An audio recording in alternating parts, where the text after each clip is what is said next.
Quando eu ouvi a pregação e vi os comentários, eu disse, meu pai prega isso tem 18 anos, 22 anos. Mas graças a Deus, porque agora eles estão atentando.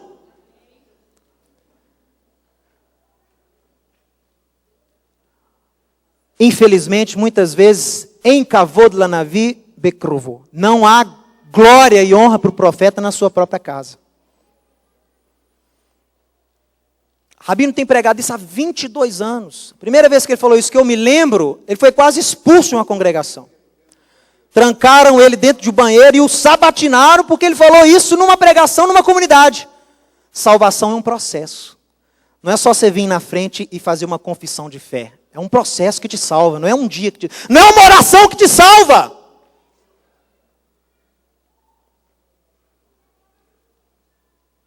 Foi sabatinado quando disse isso. Hoje, muitos dos líderes que o sabatinaram sentam nesse banco e aprendem conosco. Não falo isso para glória e honra nossa, não. Falo isso para que vocês deem mais valor à mensagem profética que Deus deu a essa casa. Quer saber? Está fora do tempo. Eu admito, esse discurso nosso, esse discurso meu, esse discurso do meu pai está fora do tempo. Não é do nosso tempo.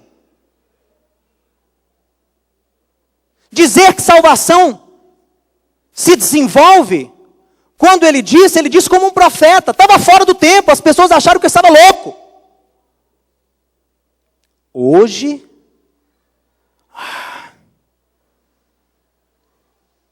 mas eu dou glória a Deus, porque Deus está falando, e se esses homens têm pregado isso, é porque eles têm buscado de Deus, eles têm questionado.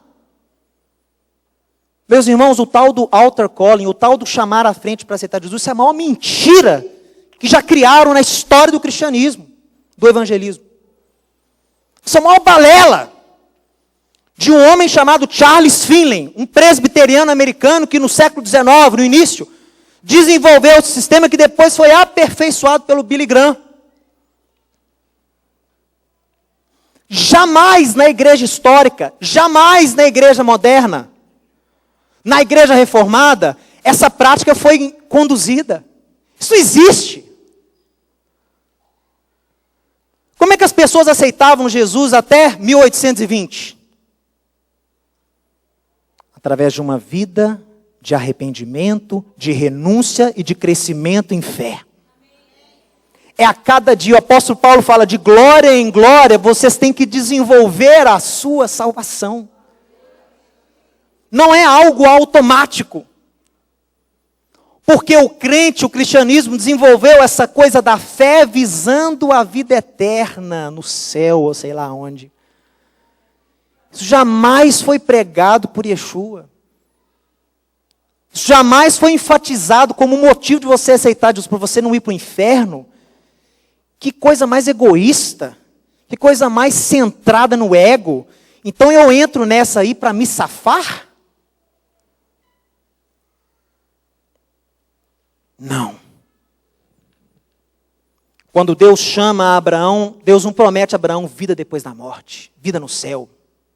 Abraão, quando você morrer, você vai para o céu. Vai para a terra que eu vou te mostrar. Que isso?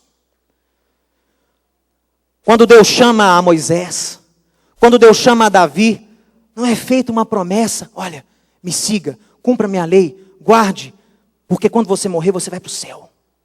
Que isso? Que evangelho distorcido é esse? Meus irmãos, você aceita e segue esse Deus, esse aceitar Jesus não existe. Como assim aceitar Jesus? Meus irmãos, você segue esse Deus, porque Ele é o Criador dos céus e da terra, e não há outro Deus a não ser Ele. Você segue esta fé, é porque não há esperança para aqueles que não têm e não seguem essa fé. Não há esperança para aqueles que não se rendem a esse Deus Criador. Não há esperança, por isso que você segue. Você segue porque você está dentro de você, porque Ele te criou para servi-lo. Você segue porque no início você tinha um relacionamento com Ele e o pecado fez com que nós nos distanciássemos dEle. E pelo sangue do sacrifício do Filho desse Deus, nós podemos voltar novamente a ter o gosto de uma nova natureza. Não a definitiva, mas um gosto daquilo que vai ser a nossa nova natureza em Deus. É isso que significa aceitar Jesus. Jesus nunca usou esse discurso. É claro, tinha hora que os apóstolos, os discípulos chegavam por ele perseguidos, chicoteados, rebentados, desmotivados. Ele falava, olha, o galardão de vocês está no céu. As mansões, o conforto, a boa vida, não preocupe com isso agora não. Deus vai dar isso para vocês. Você não morre, não aceita Jesus para morrer e ir para o céu. Você aceita Jesus para trazer o céu para a terra. É o que o Rabino tem pregado. Mas eu entendi como é que Deus está trabalhando na restauração da igreja. Viu, pai? Eu entendi. Eles estão começando por etapas. Então, o que tem sido pregado esses anos todos por judeus crentes, pelo Ministério Ensinante de Sião, está sendo recebido agora, mas eu entendi que é por etapas. Eu ainda acho que a igreja não está preparada para a Torá. Eles estão entendendo que tem alguma coisa errada. E por onde eles estão começando a restauração? Pelo início, pelo aceitar Jesus. Estão começando, e está certo. Tem que começar a restauração pelo início. Qual é o início? Como é que se adentra essa fé? Tem pastor questionando. Tem gente rebentando em cima dessa teologia. Tem pastores dos Estados Unidos pregando em conferências de evangelismo de jovens, dizendo assim, ó, mais de 90% das pessoas que estão aqui, se morressem agora, iriam para o inferno. Tem homens intrépidos que Deus está levantando. No meio da igreja.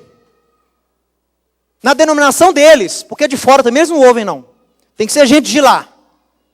Vocês têm que entender isso, viu?